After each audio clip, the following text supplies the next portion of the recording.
All right, so let's talk about the electronic precision shifter. Are you ready? All right, so what we're first going to simulate is a 5-year-old sitting in the front seat and the father goes in to get coffee. So Anthony, would you please move the shifter around like it's a joystick? And notice that the vehicle does not go into any gear, correct? All right, now how do we put the vehicle in gear, Anthony? You have to press the button on the side, right? Mm-hmm. So press the button and move the shifter around in the same manner you just did. Okay, nothing's happening, correct? So now we can let parents know if their kids happen to climb in the seat where the vehicle started and they start playing with that joystick from that video game they like to play, nothing's going to happen, correct? Correct. Good, awesome. All right, so now why don't we put our foot on the brake, please, and put the vehicle in reverse. Good job. So pressing the button and pushing it up and to the left is going to put it in reverse. The button's the key to everything here, correct? Correct. So when I want to put the vehicle in drive, do I have to press the button again, or can I simply just slap it backwards? Slap it backwards. Slap it backwards, okay? So we don't have to press the button every single time. Now, to go back to reverse, try putting it in reverse without pressing the button. Nothing happened, correct?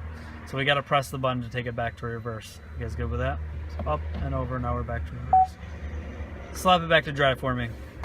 So now what we're going to simulate is driving down the road and my pet Adam jumps into the front seat. That's you, Adam. My pet Adam jumps into the front seat and hits the shifter. We'll notice nothing happens. The vehicle doesn't leave drive. Good. Now, Anthony, will you please simulate that one more time and hold it forward? Worst case, what happens? Neutral. So from neutral, what would we do? Back to drive. Slide it back to drive. Simple as that. You guys good so far? Yep. Is it pretty easy? Yes. It's a really fun video, isn't it? Okay, very informative. All right, so the next thing to simulate is a great safety feature I explained to you earlier about the Chrysler incident. So what we're going to have you do is simulate the vehicles in drive, and we're going to let our foot off the brake, and then we're going to open the door. Wow. Wow. So a great safety feature implemented in this vehicle. Now when you're in drive, neutral, or reverse, you open your door, the same thing will happen. Sometimes the parking brake will initiate just like you saw, but you disengage it. Excellent job. Pretty sweet?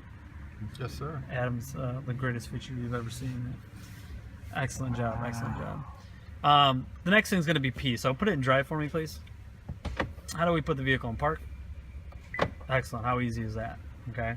So putting it in park is that simple. Back into drive for me, please.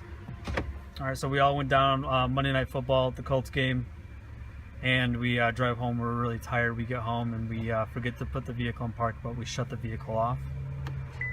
What happened? Park. Park automatically. So another great fail-safe built into that. Wow. Wow. Okay, so what's the other vehicle you guys sell here that has a similar shifter? The XT5. XT5 The Cadillac. XT5, right. So the only two vehicles currently with this style shifter.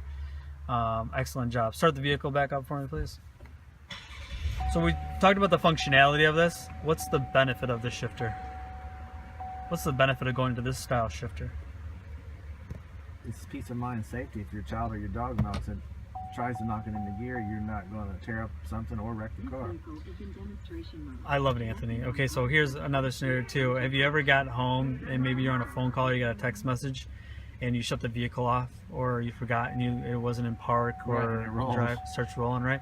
Will that happen in this vehicle? No. Now what happens when you open the door? In a Jeep or Throws the Chrysler, park. you get killed. Nothing in the first pole. Right. So as soon as you open that door, the vehicle will automatically put itself into park. Pretty sweet. So I always think about that. Like, what's the advantage? Would safety be one of the advantages? Then you'd say. Safety is huge. Huge. What's another? Huge. What's some other advantages of going to the style shift? Do you think? Fuel economy. Okay. You have no direct linkages to the transmission. So would you say that there's less components? Less components. Awesome. Less maintenance. Oh, storage underneath too. And Adam got the other big one, right? So you guys can look down there and see the storage. Right, storage. Purse, clutch, iPad. We heard concealed carry last week, whatever. Wow. You know, so you got some space down there, which is nice. So we free up space, safety, quiet, right? We thrive on quiet tuning, and then of course less components. Cool. I like the safety aspect of it. I think that needs to be showcased to your customers. What do you guys think? It's a lot smoother as well. It's a lot smoother. Yeah. Absolutely. I think my favorite thing about it, and it really speaks to the XT5 as well, is how clean it looks. Clean. It's clean. Modern. Modern. It screams luxury. When you look inside the XT5, it's just very clean. There's not a lot of buttons in there. I like here in the LaCrosse as well. Good. Remember, think of our competitors, Lexus and Lincoln. Good? We're good. Awesome.